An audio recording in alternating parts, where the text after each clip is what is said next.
이사야서 53장 1절에서 9절 같이 교독하겠습니다. 53장 1절 우리가 전한 것을 누가 믿었느냐? 여호와의 팔이 누구에게 나타났느냐? 그는 주 앞에서 자라나기를 연한 순 같고 마른 땅에서 나온 뿌리 같아서 고운 모양도 없고 풍채도 없은즉 우리가 보기에 흠모할 만한 아름다운 것이 없도다. 그는 멸시를 받아 사람들에게 버림받았으며 간고를 많이 겪었으며 질고를 아는 자라.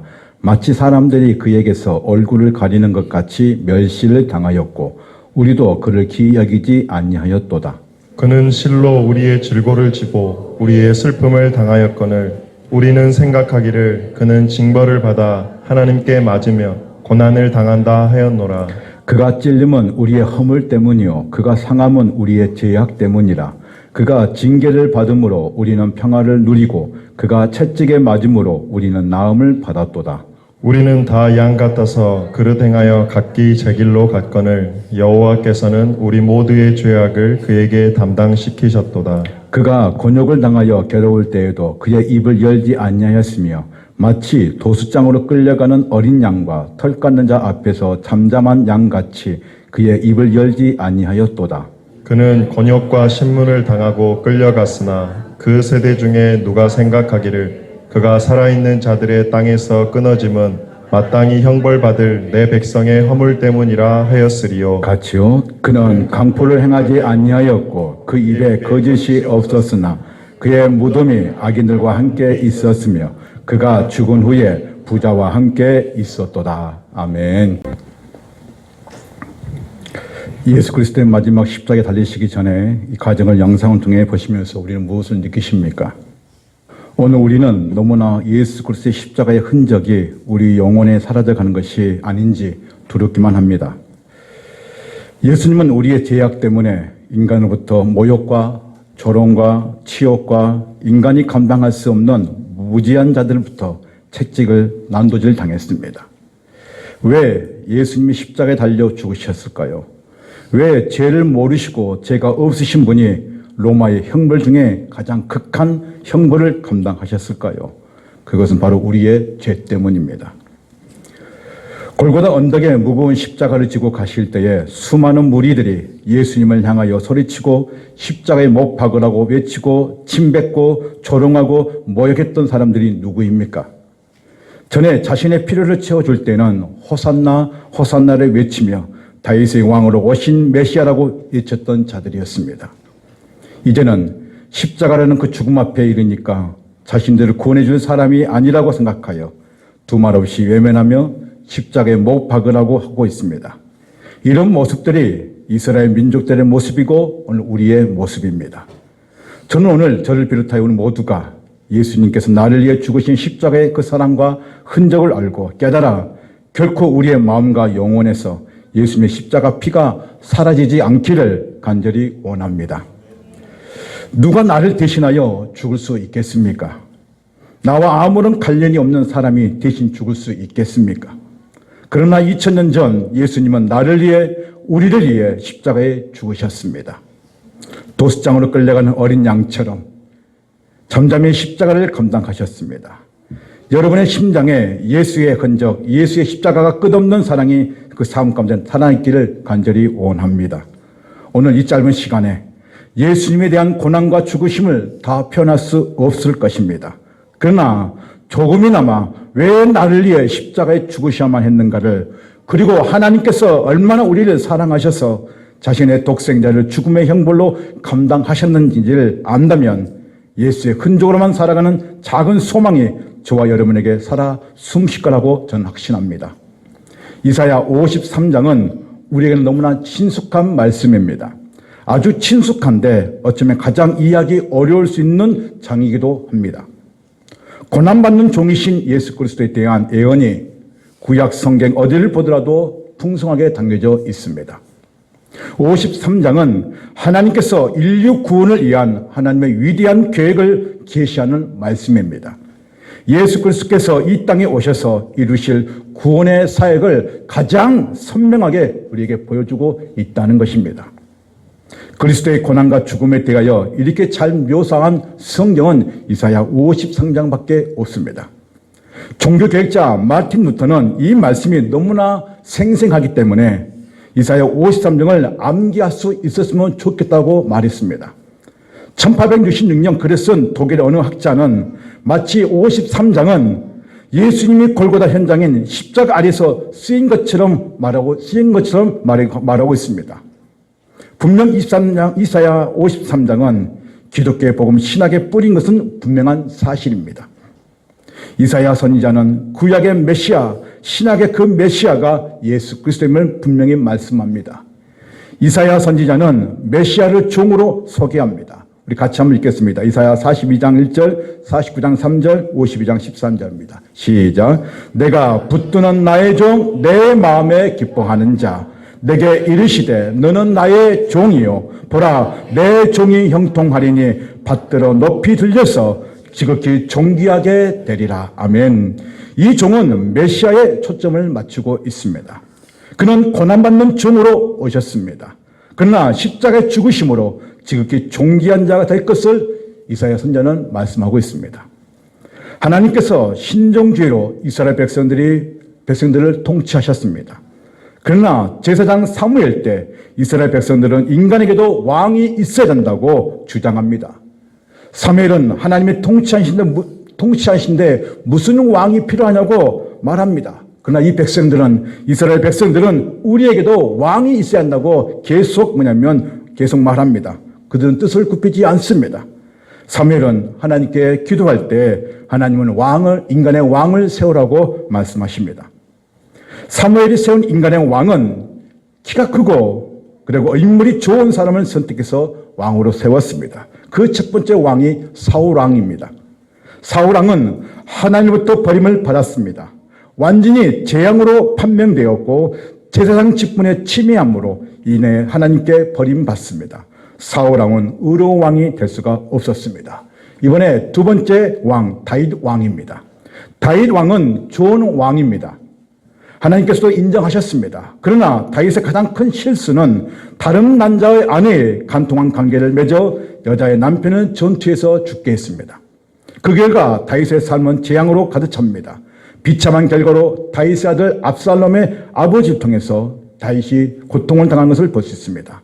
그 아들 압살롬은 반역을 일으킨 것으로 나무에 교수형을 당하고 중임을 당합니다.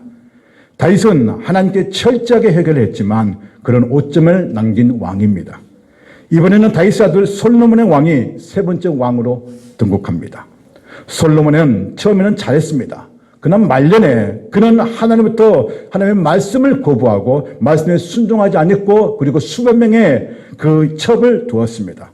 그 결과 솔로몬은 하나님으로부터 멀어졌습니다. 그의 삶은 타락이었습니다. 어느 누구나 인간적으로 생각하는 왕이 없었습니다. 이렇게 인간의 왕은 연약하고 허물투성이고 불완전한 왕의 모습이었습니다. 다윗의 혈통에서 나온 왕 중에 가장 악한 왕이 있는데 그 왕이 므낫세입니다. 여러분 므낫세가 얼마나 악한지 아십니까? 우리가 히브리서 12장 30절에 아주 정확히 나와 있는데 이 므낫세 이 왕은 그 당시 이사야 선지자를 산채로 톱으로 몸을 잘라버린 사람입니다. 이렇게 악한 왕이 바로 므낫세입니다.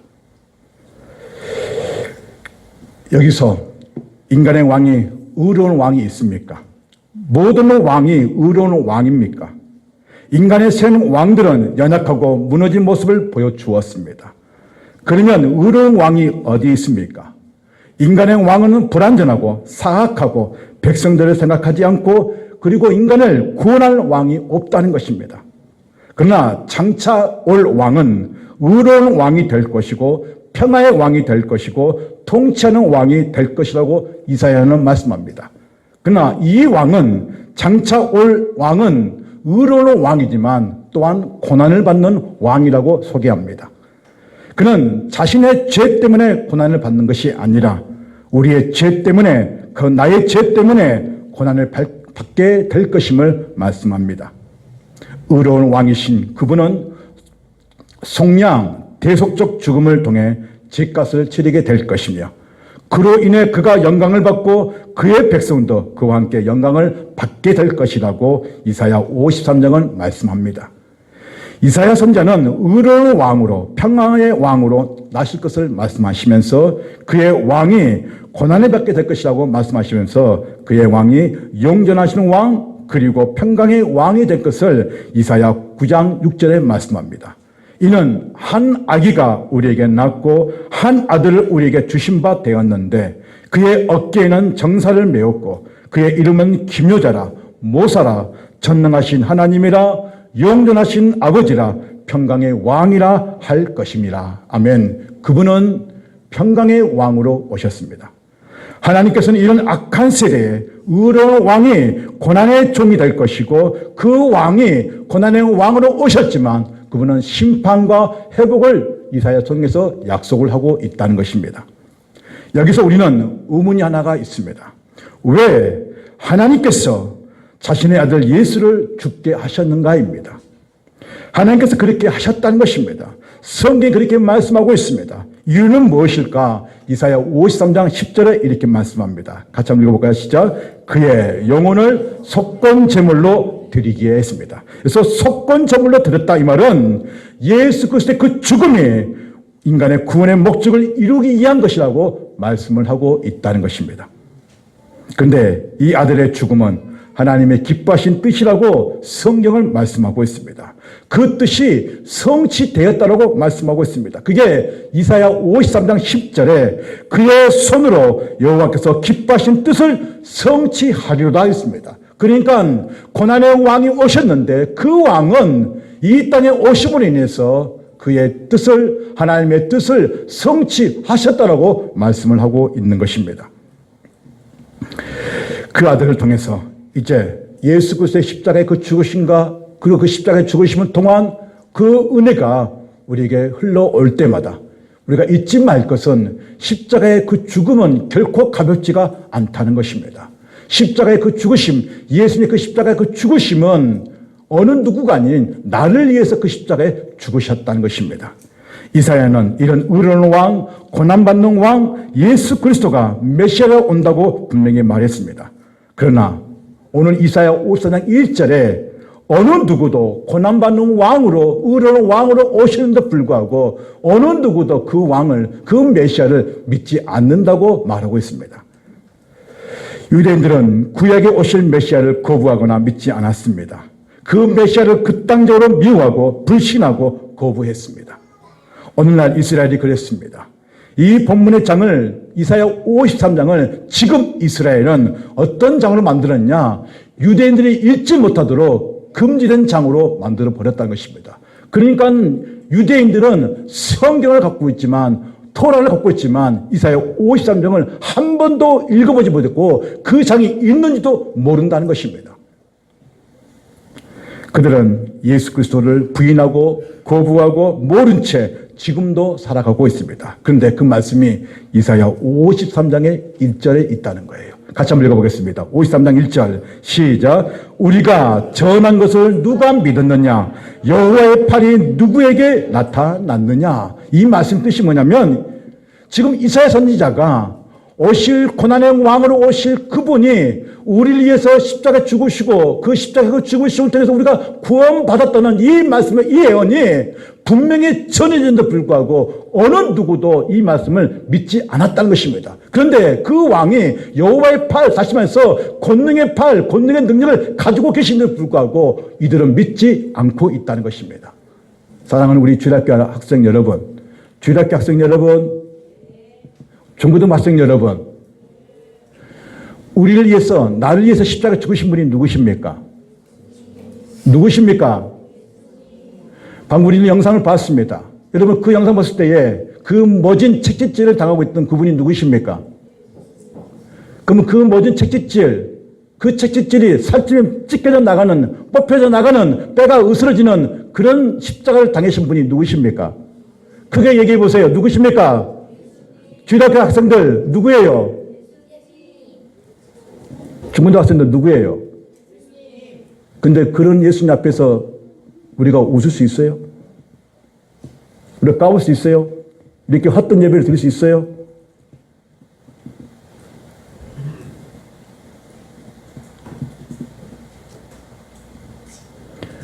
이사야는 53장 1절에 우리가 전한 것을 누가 믿느냐 그 말이에요. 믿지 않고 있단 말이에요. 이스라엘 백성도 믿지 않고 있지만 오늘 우리도 나를 위해 죽으신 그 십자가, 예수님 그 십자가 그 빛이 흘리신 피를 우리가 믿지 않고 있다는 거예요. 그것을 이사야는 타는 목소리로, 그 갈망하는 그 목소리로 외치고 있다는 것입니다. 그 여호와의 하나님의 아들 예수 그리스도가 그 권능의 팔로 표적과 기사를 행하신 줄 불구하고 이들은 믿지 않고 있다고 말하고 있는 거예요. 그러면 왜 고난의 종 예수 그리스도를 믿지 않는가? 이게 오늘 2절, 3절에 자세하게 나타내고 있습니다. 같이 한번 읽겠습니다. 시작. 그는 주 앞에서 자라기를 연한 순 같고 마른 땅에서 나온 뿌리 같아서 고운 모양도 없고 풍채도 없은즉 우리가 보기에 흠모할 만한 아름다운 것이 없도다. 그는 멸시를 받아 사람들에게 버림받았으며 간고를 많이 겪었으며 질고를 아는 자라. 마치 사람들이 그에게서 얼굴을 가린 것 같이 멸시를 당하였고 우리도 그를 귀히 여기지 아니하였도다. 인간의 왕은 키가 크고 외모가 뚜렷하고 이목구비가 뚜렷한 사람을 왕으로 세웠습니다. 그 대표적인 인물이 사울 왕이고 다윗 왕입니다. 그러나 우리 예수님의 모습은 연한 순 같고 마른 땅에 나온 뿌리같이 고운 모양도 없고 풍채도 없고 인간들이 보기에 흠모할 만한 아름다운 매력이 없다라고 말하고 있습니다.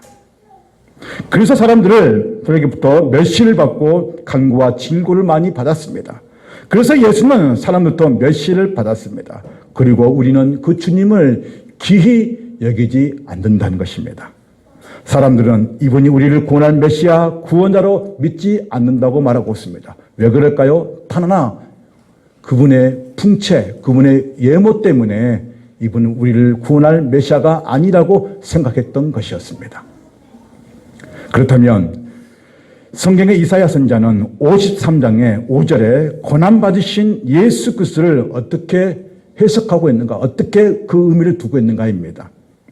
53장 5절 같이 한번, 5절 6절을 같이 한번 읽어보겠습니다. 시작. 그가 찔림은 우리의 허물 때문이요 그가 상함은 우리의 죄악 때문이다. 그가 징계를 받음으로 우리는 평화를 누리고 그가 채찍에 맞음으로 우리는 나음을 받아도다. 6절. 우리는 다 양 같아서 그릇 행하여 각기 제 길로 갔거늘 여호와께서는 우리의 모두 죄악을 그에게 담당시키셨도다. 아멘. 먼저 여기서 보시게 되면 그가 찔림은 나옵니다. 우리의 허물 때문이라고 말하고 있습니다.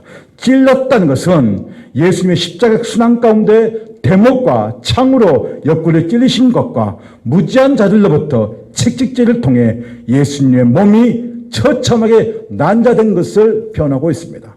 이 허물이 뭔지 아십니까? 반역입니다. 우리가 하나님께 반역하고 불순종한 죄를 지었다는 것입니다. 예수님께서 십자가의 창과 채찍질을 당하신 것은 순전한 우리의 죄악 때문이라고 말하고 있습니다. 우리가 불순종한 죄 그리고 반역한 죄 때문에 그 허물 때문에 예수님께서 십자가에 지셨다고 말씀합니다.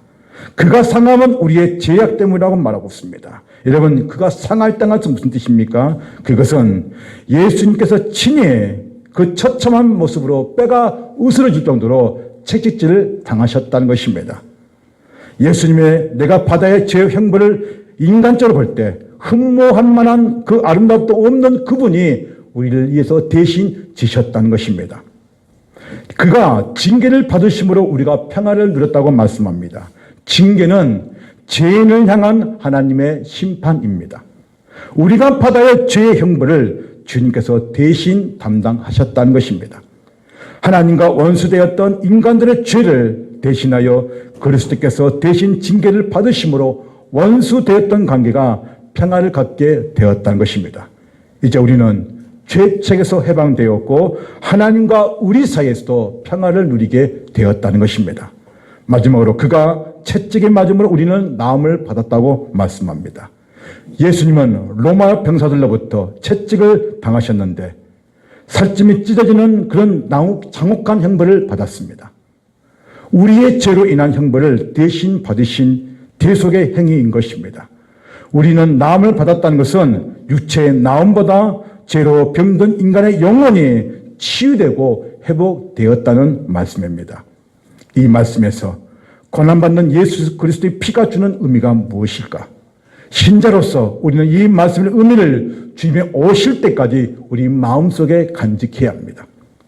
피 흘리신 분이 하나님의 아들이십니다. 예수 그리스도께서 십자가에 피 흘려 죽으신 것은 평범한 죽음이 아니었습니다. 역사상 수많은 사람들이 죽었지만 그분의 피 흘림은 평범한 죽음이 아니었습니다. 그분의 피 흘림은 기나긴 인류 역사상 단 한 번밖에 없었던 피 흘림이었습니다. 예수의 피는 오직 하나님의 아들이신 그분만이 감당하실 수 있는 피의 역사였습니다. 예수님께서 십자가에 흘리신 피는 선언적 죽음으로 모든 인류에 상상할 수 없는 놀라운 결과를 가져왔습니다. 십자가에서 흘리신 하나님의 아들의 피는 뚜렷한 이유와 뚜렷한 목적이 있는 피였습니다. 이 피는 효력이 있었고 생명이 있는 피였습니다. 2000년이 지난 지금까지도 이 피는, 예수 그리스도의 피는 역사 속에서 말씀해 오고 지금도 수많은 사람들을 향해서 말씀하고 있습니다. 우리는 예수 그리스도의 그 피가 말해주는 말씀에 귀를 기울여야 합니다. 당장은 사람들이 무시하고 외면한다 할지라도 예수 그리스도께서 흘리신 그 피는 절대적이고 유일한 생명의 말씀이라는 것을 우리는 반드시 알아야 하는 것입니다. 예수 그리스도의 십자가의 피를 듣는 이들에게는 생명을 얻고 구원을 얻는 너무나 큰 복이라는 것입니다. 여러분은 지금까지 살아오시면서, 지금까지 신앙생활 하시면서 예수 그리스도의 십자가의 피를 들으셨습니까? 피 흘리신 예수 그리스도의 말씀하시는 것을 듣고 가슴을 치며 회심하며 눈물을 흘리신 적이 있으십니까? 예수 그리스도의 피가 말하는 것 때문에 자신의 삶을 하나님께 드리고 싶은 만큼의 감격을 느껴본 적이 있으십니까? 예수님께서 지신 십자가는 새 언약의 중보입니다. 예수님께서 흘리신 피는 이 땅에 사는 우리를 하나님 아버지께 중보하는 피라는 것입니다. 우리는 예수 그리스도께서 흘리신 피를 듣고 하나님 앞에 반응하게 되고 하나님의 백성으로 서게 되고 그 피로써 우리는 하나님의 백성이 된 자로서 그 피가 주는 의미를 통해 하나님과 나와 교제가 이루어졌고 그 교제를 통해서 우리는 구원을 받게 되었다는 사실이 오늘 이사야 53장에 우리에게 말씀하고 있는 것입니다. 여러분, 예수 그리스도 죽으시고 십자가에 흘리신 피를 결코 가볍게 생각해서는 안 됩니다. 예수 그리스도의 십자가의 피는 죄 없으신 하나님의 아들 그분이 죽으셨던 이유가, 그리고 우리를 위해서 죽으신 그 십자가의 그 결과가 반드시 십자가의 그 결과로 우리에게 나타났다는 것입니다.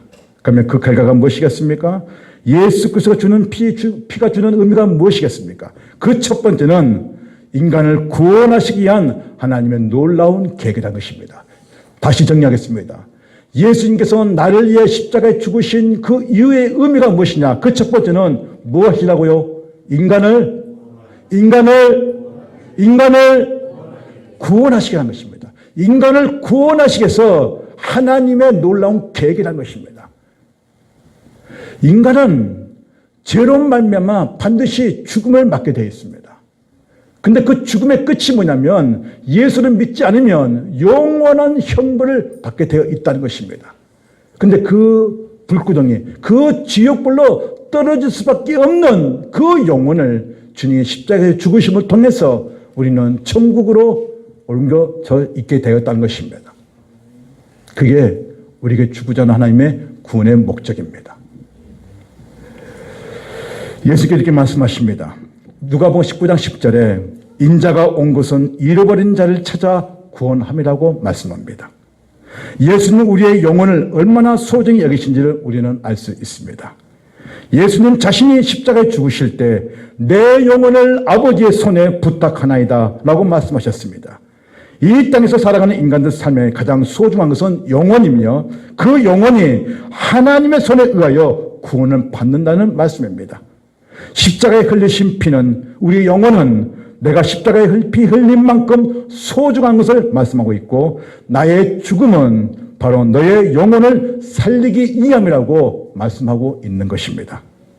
우리가 지옥의 불덩어리에 떨어지지 않고 장차 영광스러운 몸을 입어 천국의 구원의 완성이 이루어지는 것은 그리스도의 십자가의 피가 말하는 이 소리를 듣고 그분을 믿어 구원받는 영혼들만 이르게 된다는 것입니다. 하나님께서는 그 아들 예수 그리스도를 십자가에 죽게 한 만큼 우리를 너무나 사랑하십니다. 하나님은 아들의 피를 우리에게 구원을 이르게 하심으로써 너의 영혼은 나의 피만큼 소중하고 나의 생명만큼 소중하다고 예수님께서 우리에게 말씀하는 것입니다. 여러분, 이 사실을 알고 계십니까? 많은 신자들이 이것을 생각하지 않습니다. 그저 자신의 육신을 위해서 먹고 마시며 살다가 죽는 것이 전부인 줄로 생각합니다. 그러나 그렇지 않습니다.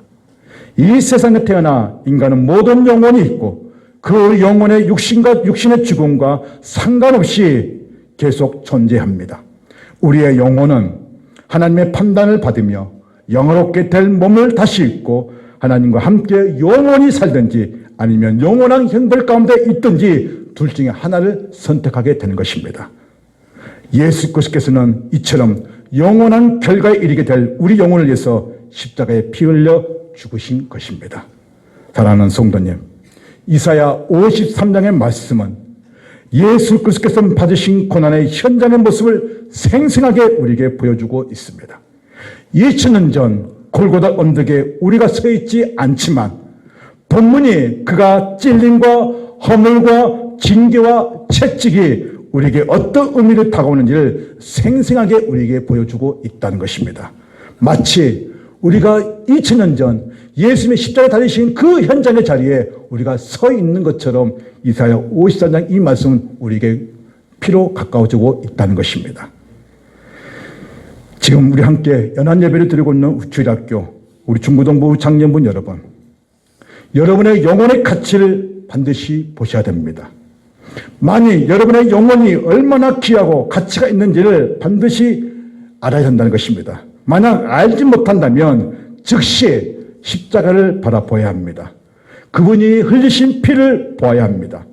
죄 없으신 하나님의 아들 예수 그리스도께서 우리의 영혼을 구원하시기 위해서 그 귀한 피를 흘리셨다면 우리의 영혼은 얼마나 가치가 있는지를 알게 될 것입니다.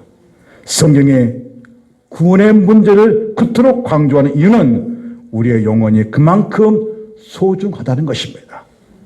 예수님은 왜 십자가에 죽으셨느냐? 그 피의 주가 의미가 무엇이냐? 그 첫 번째는 인간을, 우리를, 나를 구원하시기 위한 하나님의 계획이라는 것을 잊지 마시기를 바랍니다.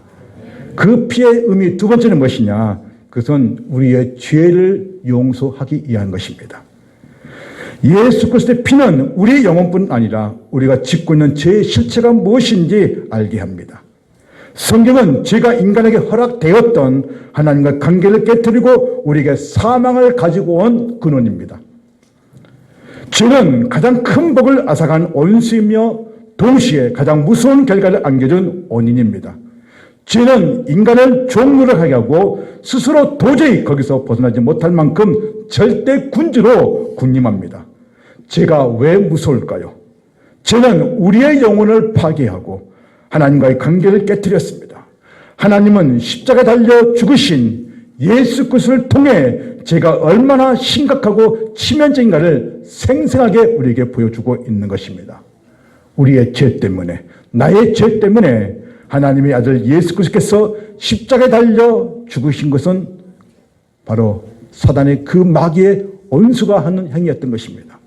그리스도께서 우리를 죄로부터 구원하려 이 땅에 오셨고 그 구원을 이루시기 위해 우리의 죄를 짊어지시고 십자가에 달려 죽으셨습니다. 우리가 지금 짓고 있는 죄를 가볍게 생각한다면 예수 그리스도의 십자가의 죽음을 피상적으로 알기 때문이고 복음을 제대로 이해하지 못하기 때문입니다. 또한 신앙의 중요한 기초가 뒤틀려 있고 원전에 서 있지 못하고 있음을 알 수 있다는 것입니다. 그래서 예수님께서는 마태복음 26장 28절, 마가복음 2장 5절, 요한복음 1장 29절 예수님께서 왜 이 피를 흘리셨는지 말씀하고 있습니다. 같이 한번 읽어보겠습니다. 마태복음 26장 28절 시작. 이것은 제3을 얻게 하려고 많은 사람을 위하여 흘리는 바 나의 피 곧 언약의 피니라. 예수께서 그들의 믿음을 보시고 중풍병자에게 이르시되 작은 자야 내 제3을 받았니라 하시니 보라 세상 죄를 지고 가는 하나님의 어린 양이로다. 아멘.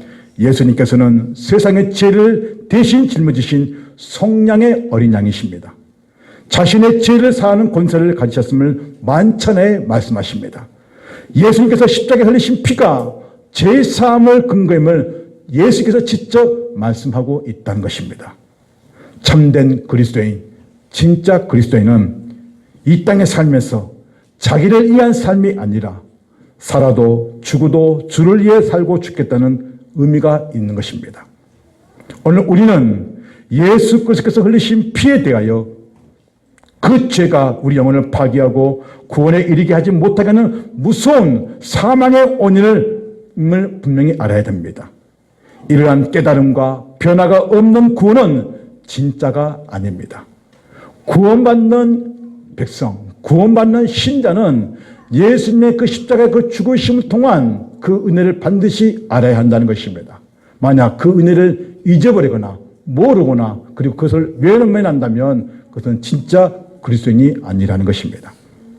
예수 그리스도의 피가 말하는 영원한 소중함과 죄의 실체를 깨닫지 못하고 그에 따른 변화도 없는 구원은 성경이 말하는 구원이 아닙니다. 그런 깨달음과 변화를 말하지 않는 복음도 갓산 복음이고 거짓된 복음이 될 수 있습니다. 예수님은 우리의 죄 때문에 우리를 너무나 사랑하시기 때문에 십자가의 그 고통 가운데서 침묵하셨다는 것입니다. 죄인된 우리를 구원하시기에 묵묵히 그 고난을 받으셨다는 것입니다. 우리 같이 한번 읽어보겠습니다. 53장 7절 8절 9절입니다. 시작. 그가 곤욕을 당하며 괴로울 때에도 그의 입을 열지 아니하였으며 마치 도수장으로 끌려가는 어린 양과 털 깎는 자 앞에서 잠잠한 양같이 그의 입을 열지 아니하였도다. 그는 곤욕과 신문을 당하고 끌려갔으나 그 세대 중에 누가 생각하기를 그가 살아있는 자들의 땅에서 끊어지면 마땅히 형벌받을 내 백성의 허물 때문이라 하였으리요. 그는 강포를 행하지 아니하였고 그 입에 거짓이 없었으니 그의 무덤이 악인들과 함께 있었으며 그가 죽은 후에 부자와 함께 있었도다. 아멘.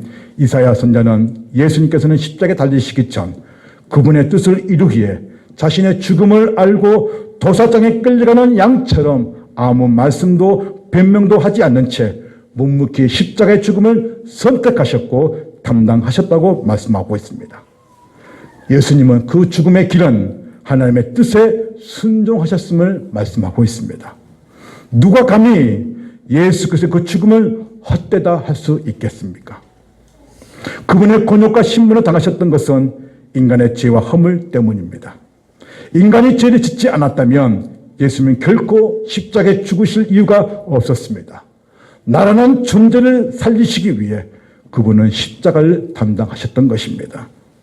저는 설교자의 한 사람으로서 나를 위해 죽으신 십자가의 사랑을 알고 나라는 존재가 하나님 보시기에 귀한 존재이고 얼마나 나를 사랑하시는지 그리고 사랑스러운 존재로 나를 바라보고 계신지 오늘 이 시간을 알았으면 좋겠습니다. 주님이 가신 십자가의 길을 우리도 함께 하면서 예수의 흔적을 이 땅에 남기는 거룩한 신자가 되었으면 좋겠습니다.